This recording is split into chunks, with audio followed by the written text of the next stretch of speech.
नमस्कार मित्रों, स्वागत है आपका हमारे इस चैनल में। देखिए मित्रों, आज अपन जो टॉपिक पढ़ने जा रहे हैं, कल जैसा कि आपको पता ही है, कल अपन ने इसका पार्ट पढ़ा, पार्ट पढ़ने के बाद इसके नोट्स पढ़े। आज अपन इसके क्वेश्चन आंसर पढ़ने जा रहे हैं। हर्षकालीन एवं बाद का भारत। ध्यान रखिए, कक्षा 7 का सामाजिक विज्ञान का इतिहास का अपन पोर्शन पढ़ रहे हैं, तो बहुत ही महत्वपूर्ण वीडियो है। इसमें से देखिए 30 क्वेश्चन है, 30 में से अगर आपके 25 क्वेश्चन सही हो जाते हैं, 25 क्वेश्चन के आपको आंसर आते हैं, तो ये मानकर चलिए कि आपकी तैयारी बहुत अच्छी चल रही है, बहुत बढ़िया तैयारी चल रही है और आपका सिलेक्शन पक्का है। इस प्रकार से तैयारी करते रहोगे तो चलिए शुरू करते हैं बिना किसी देरी किए हुए। देखिए, जयदेव की कृति का क्या नाम है? जयदेव की कृति का क्या नाम है? जैसा कि अपने को पता है कि जयदेव, कल अपन ने पढ़ा था कि सेन वंश के दरबारी थे जयदेव। तो जयदेव की कृति का क्या नाम है? जयदेव की कृति का नाम है गीत गोविंद। चलिए अगले क्वेश्चन की ओर। अगला क्वेश्चन है, दक्षिण भारत का राजवंश है।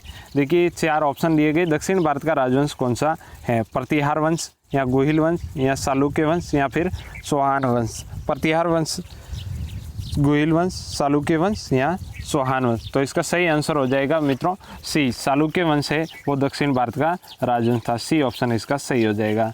चलिए अगला क्वेश्चन कौन सा है? पुष्यभूति वंश अथवा वर्धन वंश की स्थापना किसके द्वारा की गई? पुष्यभूति वंश और वर्धन वंश की स्थापना किसके द्वारा की गई? कल जो पिछले वीडियो में मैंने बताया भी था कि ये वर्धन वंश को पुष्यभूति वंश भी कहा जाता है, क्योंकि इसकी जो स्थापना है वो पुष्यभूति वर्धन ने की थी, इसलिए इसको पुष्यभूति वंश कहा जाता है। देखिए इस बुक में दिया गया है कि प्रभाकर वर्धन ने की।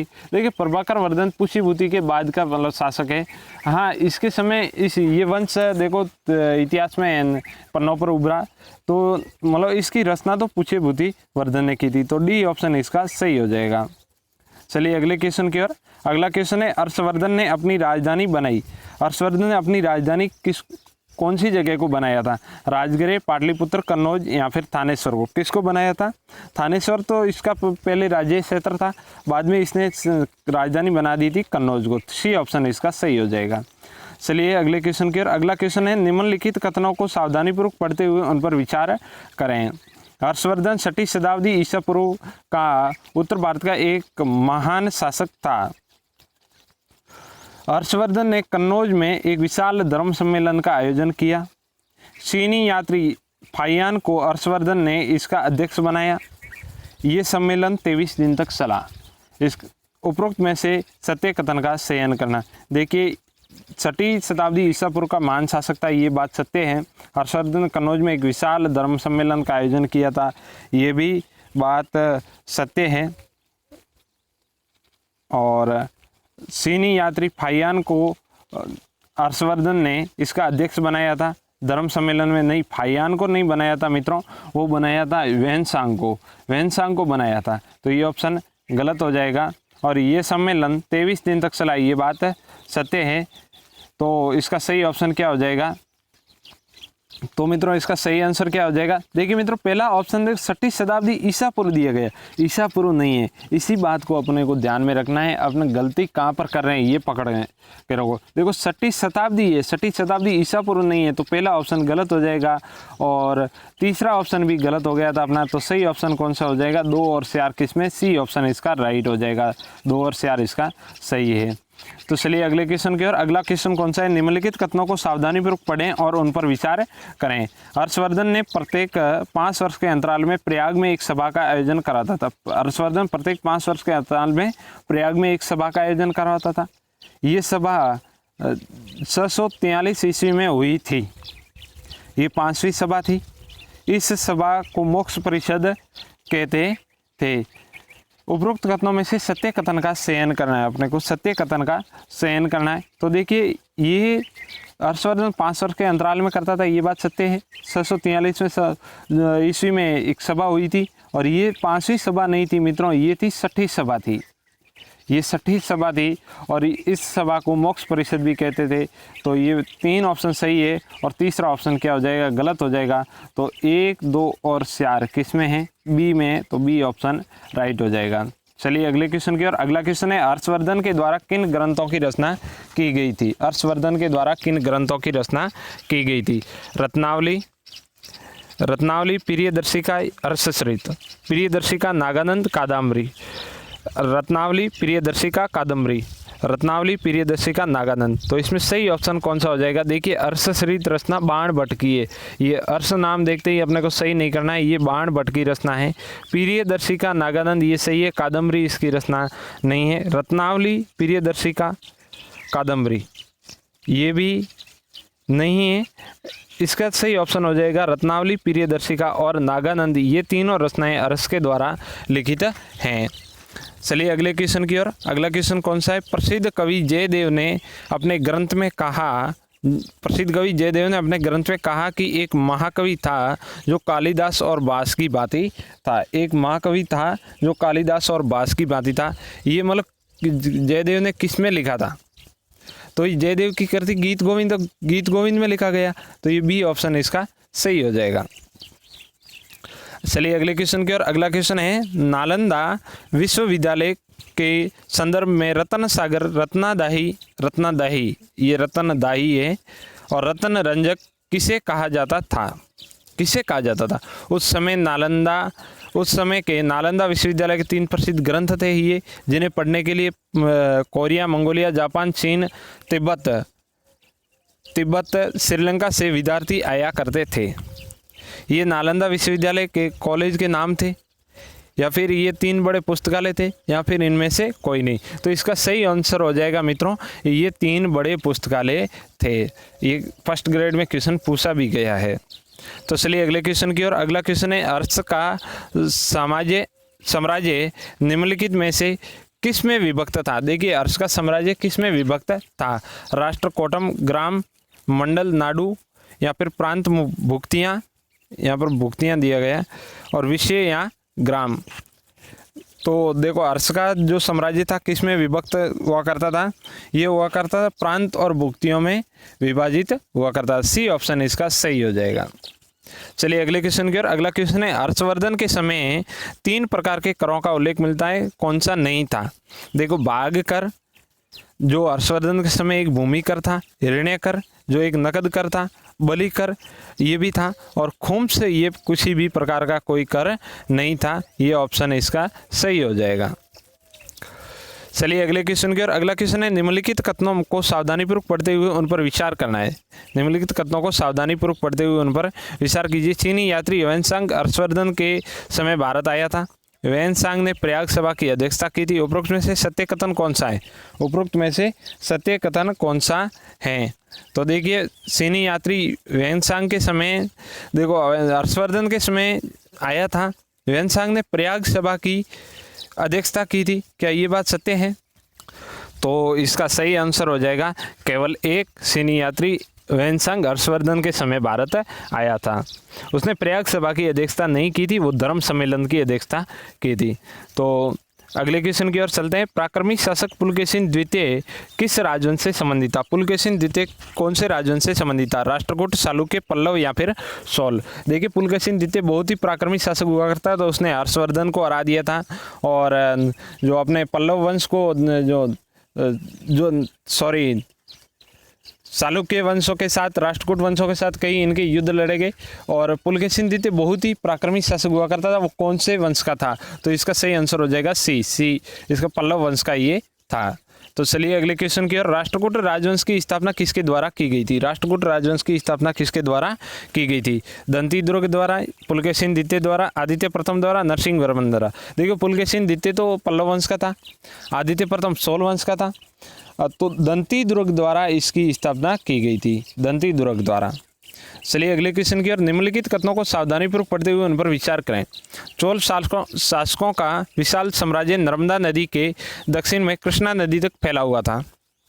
चोल शासक आदित्य प्रथम ने पल्लवों को हराकर अपनी राजधानी कांसी पर अधिकार कर लिया था। पल्लव वंश का शासक महेंद्र वर्मन चालुक्य नरेश पुलकेशिन द्वितीय से पराजित हो गया था। पल्लव वंश का शासक महेंद्र वर्मन चालुक्य नरेश पुलकेशिन द्वितीय से पराजित हो गया था। उपरोक्त कथनों में से असत्य कथन का चयन करना। असत्य कथन का चयन करना है अपने को, कौन सा कथन गलत है? तो इसका ए ऑप्शन राइट हो जाएगा। एक नंबर गलत लग रहा है। चोल शासकों का विशाल साम्राज्य नर्मदा नदी से दक्षिण में कृष्णा नदी तक नहीं फैला हुआ था।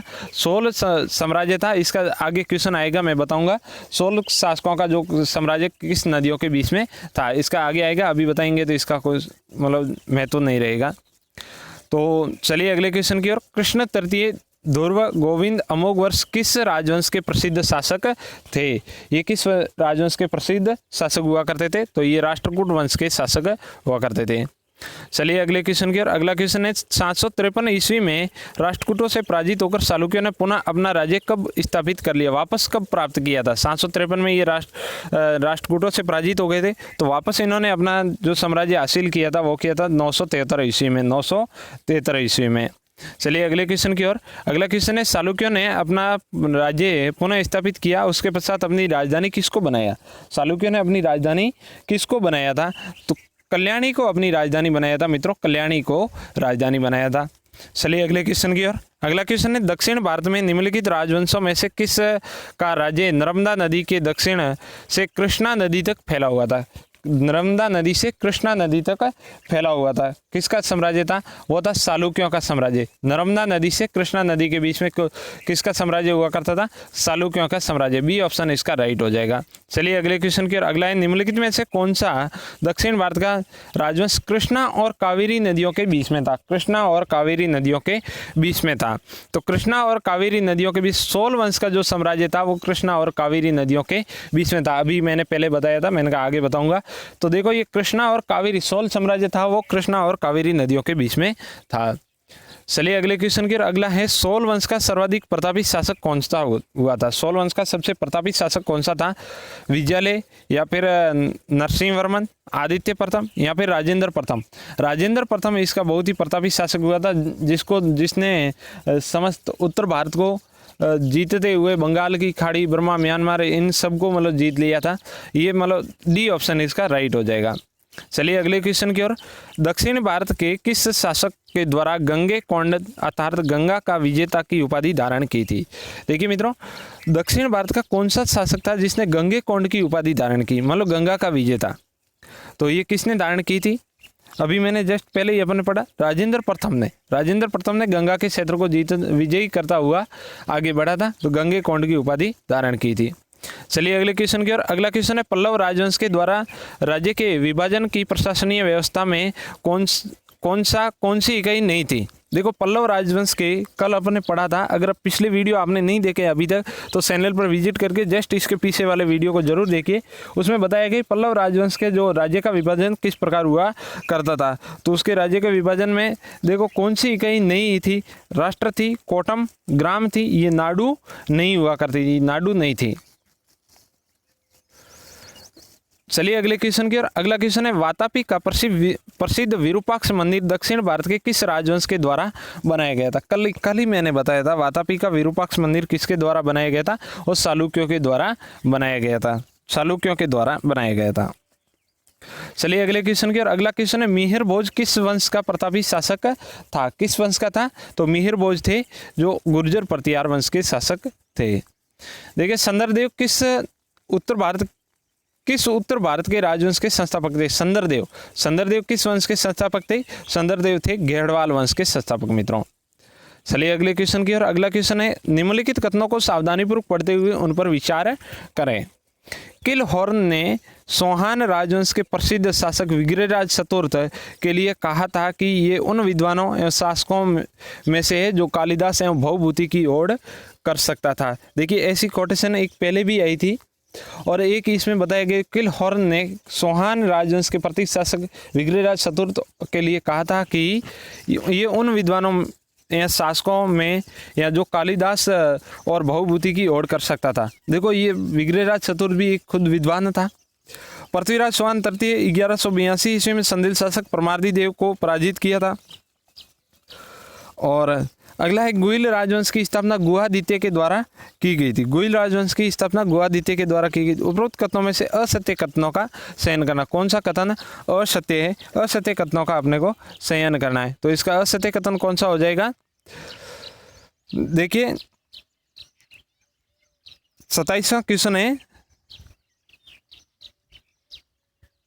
देखिए इसमें से कोई ऑप्शन लगभग असत्य नहीं है, ये भी सही है, और ये भी सही है, 1192 परमादिदेव संदेल को पराजित किया था गुहादित्य के द्वारा की गई, ये बात सत्य है।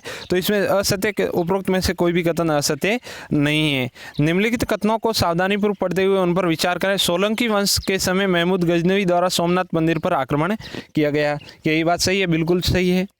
पाल वंश के काल में विक्रमशिला विश्वविद्यालय की स्थापना की गई, क्या ये बात सत्य है?